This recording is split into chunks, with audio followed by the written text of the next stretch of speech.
CPIMന്റെ സംസ്ഥാന secretary MV Govindan master ഇന്നലെ മാധ്യമങ്ങൾ കണ്ടിരുന്നു, പത്രസമ്മേളനം ഉണ്ടായിരുന്നു. CPIMന്റെ പുതിയ സംസ്ഥാന കമ്മിറ്റി ഓഫീസ് തുറന്നു കൊടുക്കുന്നതിനെ കുറിച്ച് അദ്ദേഹം പറഞ്ഞു. ഏപ്രിൽ 23 തുറന്നു കൊടുക്കുന്നത്, മുഖ്യമന്ത്രിയായിരിക്കും തുറന്നു കൊടുക്കുക.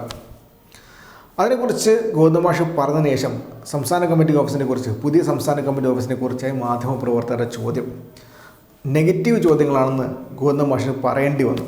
അതുപോലത്തെ ചോദ്യമാണ് സംസ്ഥാന കമ്മിറ്റി ഓഫീസിനെ കുറിച്ച് സംസ്ഥാനത്ത് ചില മാധ്യമപ്രവർത്തകർ ചോദിച്ചത്. കെട്ടിടത്തിൻ്റെ കളർ ഓറഞ്ചാണോ കാവിയാണോ, കെട്ടിടത്തിൽ AC ഉണ്ടോ, കെട്ടിടത്തിൻ്റെ പേരെന്തായിരിക്കും, അങ്ങനത്തെ ചോദ്യങ്ങളാണ് മാധ്യമപ്രവർത്തകർ ചോദിച്ചത്. ആ ചോദ്യങ്ങൾ നമുക്കൊന്ന് കേൾക്കാം. ഞാൻ പറഞ്ഞില്ലേ, പോസിറ്റീവായ കാര്യം മാത്രം ചർച്ച ചെയ്താൽ മതി.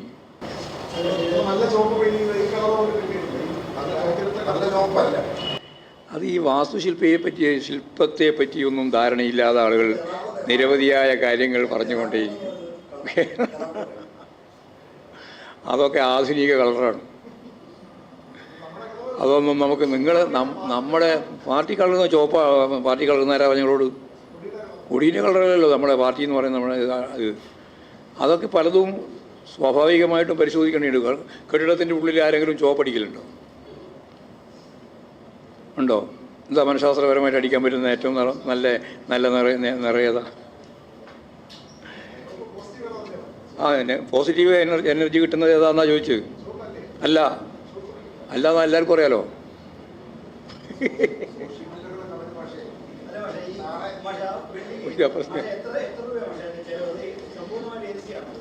അല്ലല്ല, സമ്പൂർണ്ണമായി ജയിച്ചു. അത് നമുക്ക് നോക്കാം. അതൊക്കെ അതിൻ്റെ പൂർണ്ണമായ അർത്ഥത്തിലുള്ള വരവ് ചിലവൊക്കെ നമ്മൾ കൃത്യമായിട്ട് തയ്യാറാക്കിയത്. ഇതെല്ലാം ഗവൺമെൻറ് കേന്ദ്ര ഗവൺമെൻറ്റിന് തന്നെ കൊടുക്കുന്നതാണല്ലോ, കണക്കല്ല. അപ്പോൾ കണക്കിൽ ഞങ്ങൾ കൃത്യമായിട്ടുള്ള സ്ഥിരമായ ഒരു വ്യക്തത ഉണ്ടാക്കാനാണ്.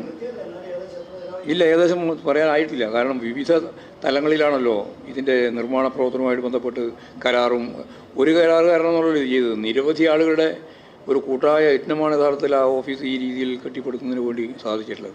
അപ്പോൾ അതിന് വിവിധ രീതിയിലുള്ള കോൺട്രാക്റ്റുകളാണ്. അതൊക്കെ നോക്കിയിട്ട് അതെല്ലാം പറഞ്ഞു തരാം, നിങ്ങൾക്ക് ഭയപ്പെടേണ്ട കാര്യമില്ല.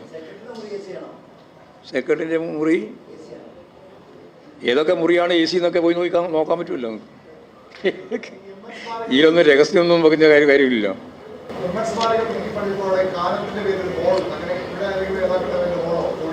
AKGൻ്റെ പേരിലുള്ള ഹോൾ ഇവിടെ ഉണ്ടല്ലോ. അതിനുള്ളിൽ വേറെ വലിയ ഇതുപോലുള്ള ഹോളൊന്നുമില്ല. ആയിരക്കണക്കിന് ആൾക്ക് ഇരിക്കാൻ സാധിക്കുന്ന ഹോൾ നമ്മുടെ മുമ്പിലുണ്ട്. അത് പഠന ഗവേഷണ കേന്ദ്രത്തിൻ്റെ ഭാഗമായിട്ട് ഇവിടെ ഉള്ളതുകൊണ്ട് അവിടെ പ്രത്യേകിച്ച് ഹോളിൻ്റെ ഒന്നും കാര്യമില്ല. യോഗം ചേരാനുള്ള മാത്രമേ ആവശ്യമുള്ളൂ. സ്റ്റേറ്റ് കമ്മിറ്റിക്കുള്ള ഹോളൊക്കെ ഉണ്ട്. അല്ല, CC ചേരണമെങ്കിൽ സ്റ്റേറ്റ് കമ്മിറ്റിയുടെ ഹോളിൽ തന്നെ CC ചേരാൻ പറ്റുന്നേ. പുതിയ സംസ്ഥാന കമ്മിറ്റി കെട്ടിടത്തിന് ശേഷം പിന്നെ മാധ്യമപ്രവർത്തകരുടെ സംശയം CPIMന്റെ മധുരയിൽ വെച്ച് നടക്കാൻ പോകുന്ന പാർട്ടി കോൺഗ്രസിനെ കുറിച്ചായിരുന്നു. അതും ബഹുകേമമായ ചോദ്യങ്ങൾ എടുത്ത് തന്നെ പറയാം. അഖിലേന്ത്യാ സെക്രട്ടറി പദവി ഇപ്പോൾ ഒഴിഞ്ഞുകിടക്കുകയാണ്. CPIMന്റെ അഖിലേന്ത്യാ സെക്രട്ടറി ആയിരുന്ന സീതാറാം യെച്ചൂരി മരണപ്പെട്ടതിന് ശേഷം ഇപ്പോൾ ഒഴിഞ്ഞുകിടക്കുകയാണ്. ആ അഖിലേന്ത്യാ സെക്രട്ടറി പദത്തിലേക്ക് കേരളത്തിന് ക്ലെയിം വല്ലതും ഉണ്ടോ എന്നാണ് മാധ്യമപ്രവർത്തകർ സംസ്ഥാന സെക്രട്ടറിയോട് ചോദിക്കുന്നത്. ക്ലെയിം CPIMനകത്ത് ഓരോ സംസ്ഥാനത്തിനും കോൺഗ്രസ് അല്ല BJP അല്ല എന്ന് പറയേണ്ടതായിരുന്നു. പക്ഷേ ഗോവിന്ദൻ മാഷ് അങ്ങനത്തെ ഡയലോഗൊന്നും പറഞ്ഞില്ല. മാത്രമല്ല, ഗോവിന്ദൻ മാഷാകുമോ അഖിലേന്ത്യാ സെക്രട്ടറി എന്ന ചോദ്യം കൂടി ചോദിക്കുന്നുണ്ട് ചില മാധ്യമപ്രവർത്തകർ. നമുക്ക് ആ ചോദ്യവും ഗോവിന്ദൻ മാഷിൻ്റെ ഉത്തരവും നമുക്കൊന്ന് കേൾക്കാം.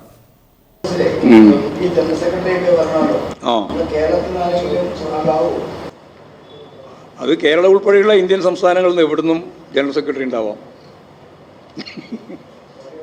പോരെ നമ്മൾ ആര് ക്ലെയിം, ഈ പാർട്ടിക്കകത്ത് നിങ്ങൾ ക്ലെയിം വെച്ചിട്ട് ആളെ തീരുമാനിക്കുന്നത്? അതൊക്കെ നിങ്ങളുടെ സ്വഭാവമല്ലേ. ഞങ്ങൾക്കതില്ല. ക്ലെയിം വെക്കുക, എന്നിട്ട് ആ ക്ലെയിം അടിസ്ഥാനപ്പെടുത്തിയിട്ട് നമുക്ക് മറ്റേ സംസ്ഥാന അല്ലെങ്കിൽ അഖിലേന്ത്യാ ജനറൽ സെക്രട്ടറി ആകുക, അതൊന്നും പാർട്ടിക്കകത്തില്ല.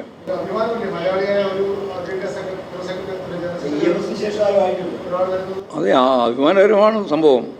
അതൊക്കെ തർക്കമില്ല. ആയാലും കേരളത്തിന് ആരെങ്കിലും ഒരു ജനറൽ സെക്രട്ടറി ആയാൽ, പാർട്ടി സെക്രട്ടറി ആയാൽ തീർച്ചയായിട്ടും കേരളത്തിന് അഭിമാനകരമായ കാര്യം തന്നെയാണ്.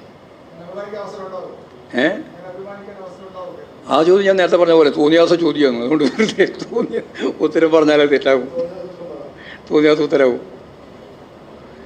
ഞാൻ പറഞ്ഞു കേരളം ഉൾപ്പെടെയുള്ള ഇന്ത്യൻ സംസ്ഥാനങ്ങളെല്ലാം യഥാർത്ഥത്തിൽ പാർട്ടി ജനറൽ സെക്രട്ടറി ആവാനുള്ള ആളുകളുണ്ട്. അവർ ആരെയാണ് പാർട്ടി സമ്മേളനം തീരുമാനിക്കുന്നത് എന്നിപ്പോൾ പറയാൻ സാധിക്കുന്നതല്ല.